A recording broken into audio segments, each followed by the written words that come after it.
Have you ever noticed the shift in a room, the way a conversation suddenly cools without a word being said? After 60, we bring with us a lifetime of habits. Some are treasures that make us wiser, warmer, and deeply valued. Others, however, creep in over the years, small behaviors that aren't meant to hurt, yet can quietly push people away. Most of the time, no one tells us. Not because they don't notice, but because they don't want to embarrass or wound us. In this video, we'll uncover 3 common habits that tend to show up later in life. Habits that quietly push people away, even family, though no one dares to say it out loud. They won't appear in any medical reports. They won't be diagnosed at a doctor's office. But they matter far more than you might think, because they shape how others remember us, how they respond to us, and whether they feel drawn close or slowly step back. So before we begin, I invite you to hit the like button and subscribe to Golden Aging Health, a place where we reflect deeply, embrace aging with wisdom, and share timeless lessons with honesty and grace. Now let's start with the first habit. It's often the softest, the one that slips past unnoticed, yet can wound relationships more than we realize. Habit number 1. Speaking with resentment instead of wisdom. Words are more than sounds. They carry an atmosphere.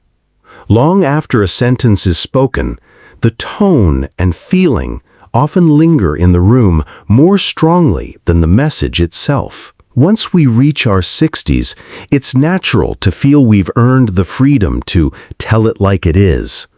And that's true. But bluntness can quickly cross into bitterness, and that shift changes everything. I remember meeting a woman at a social gathering. Bright eyes, articulate, and clearly someone who had lived a life full of stories. At first, I leaned in, curious to hear her perspective.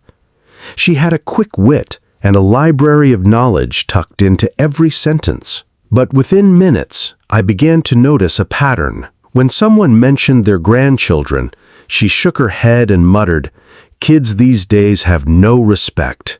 They only care about screens." When the topic turned to the town's new park, she sighed. "It's a waste of money. Nothing good lasts anymore." Even when someone complimented the meal, her reply was, "Food just isn't what it used to be." None of her points were completely false. In fact, some of them were understandable, but the way she delivered them, heavy, sharp, laced with disappointment, created a cloud over the conversation. You could feel the energy around her shift. Smiles grew thinner. People stopped adding to the discussion. One by one, chairs turned, conversations split off, and before long, she was sitting mostly alone at a table that had been full just 20 minutes earlier. And the saddest part, she didn't even notice. She thought she was simply telling the truth, when in reality, her truth was wrapped in a bitterness that others didn't want to carry. People weren't avoiding her wisdom. They were avoiding how her words made them feel. The tragedy wasn't her perspective. It was that her wisdom got lost beneath a cloud of complaint. She believed people were rejecting her ideas, when in reality, they were recoiling from how those ideas made them feel. Michel de Montaigne once noted, "The surest sign of wisdom is cheerfulness." That doesn't mean pretending life is perfect. It means recognizing imperfection with a spirit of grace. Knowing you've seen enough of life to understand both its struggles and its beauty. When that understanding is shared with warmth, people lean closer. When it's delivered with resentment, they quietly drift away. So pause for a moment before speaking. Ask yourself, am I offering my truth in a way that brings light or in a way that darkens the room? Am I speaking to connect or to vent? Because in the end, people rarely recall the exact words we said. What they never forget is the feeling we left behind. A voice that carries gentleness will always have an audience. A voice soaked in bitterness, no matter how wise, eventually finds itself alone. And that leads us to the second hidden habit. One that doesn't come with harsh words or raised voices, but slowly erodes connection by making others feel invisible, unimportant, and eventually unwanted. Habit number 2, getting trapped in yesterday.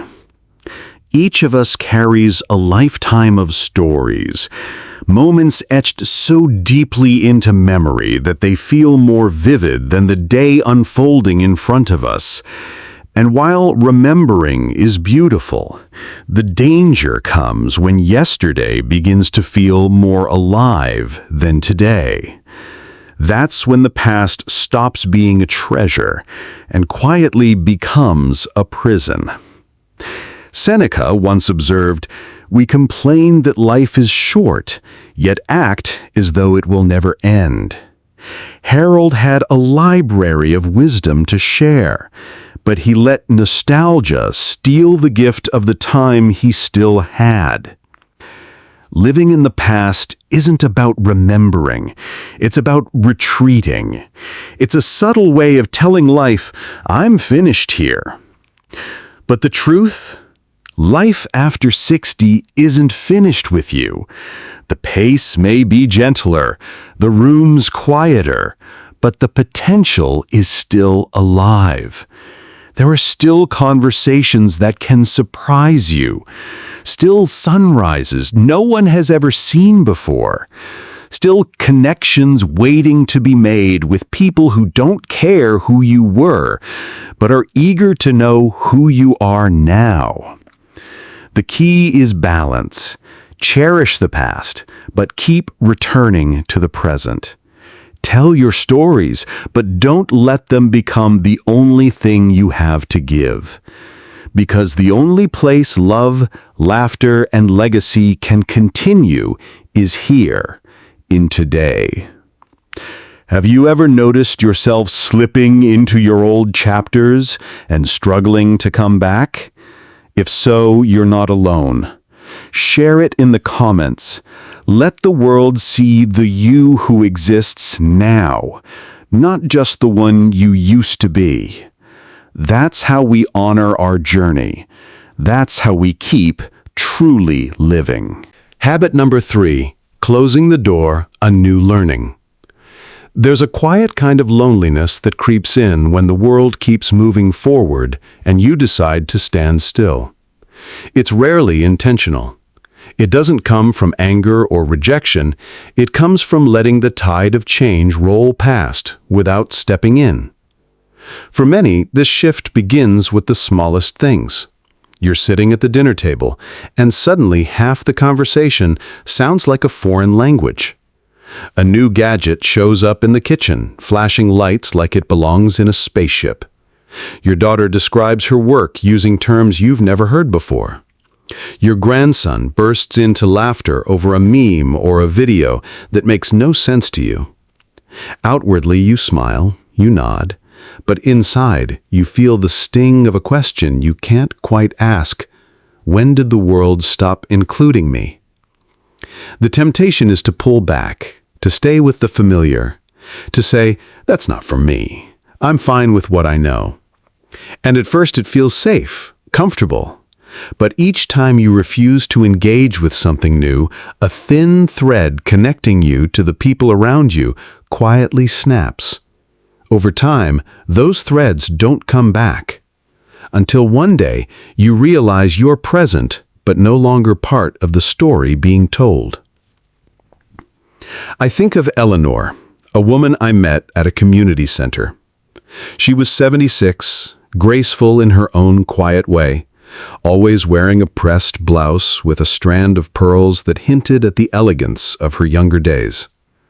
She carried herself with dignity, but also with a kind of distance, as though the world around her had started to move at a pace she couldn't quite keep up with.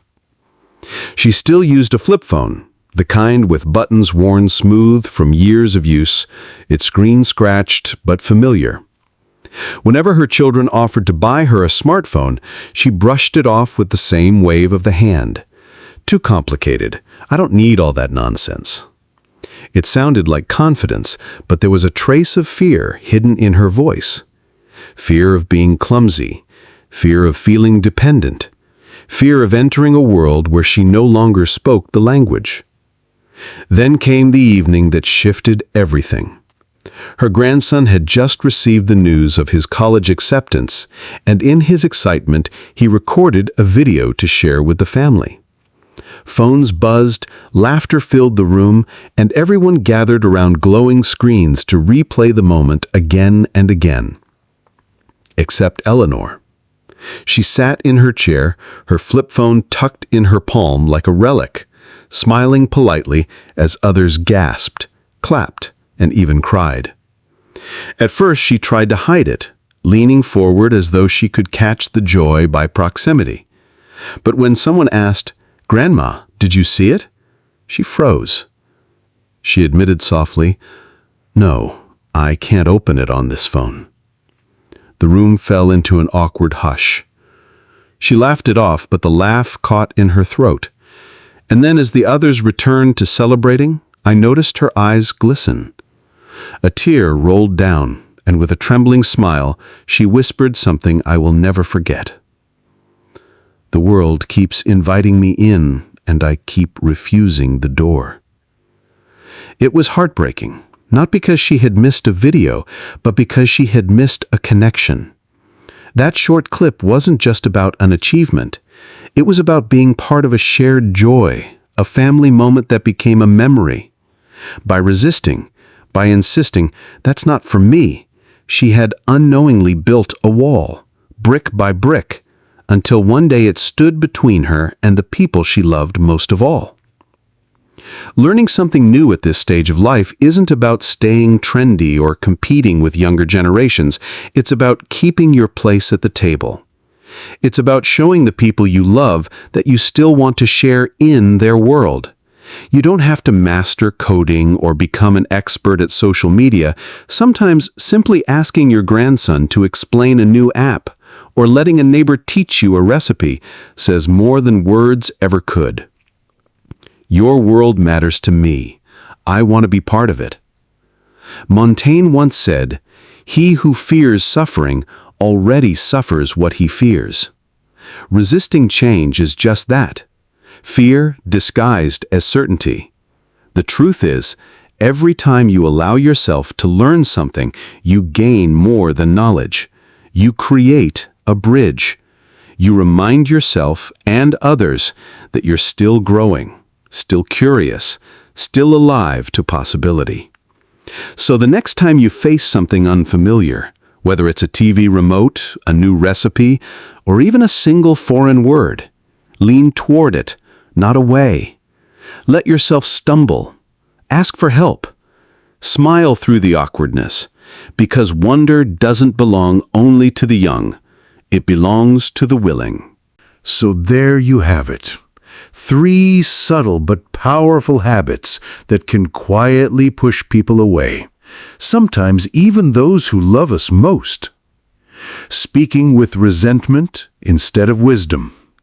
Getting trapped in yesterday instead of living today. Closing the door on learning instead of staying connected. None of these habits come from malice. They sneak in slowly, almost invisibly, built out of routine and comfort. But they can create distance where what we truly crave is closeness. The truth is, life after 60 still holds possibility. It still holds laughter, connection, and meaning. But for that to happen, we have to notice the patterns that limit us and choose differently. Your voice can still be a source of light. Your stories can still inspire. Your curiosity can still keep doors open. Before you go, remember to tap the like button, subscribe to Golden Aging Health, and hit the bell icon so you won't miss more reflections like this, where we learn together Age with grace and keep building the kind of connections that make life meaningful at every stage. Thank you for watching, and we'll see you in the next video.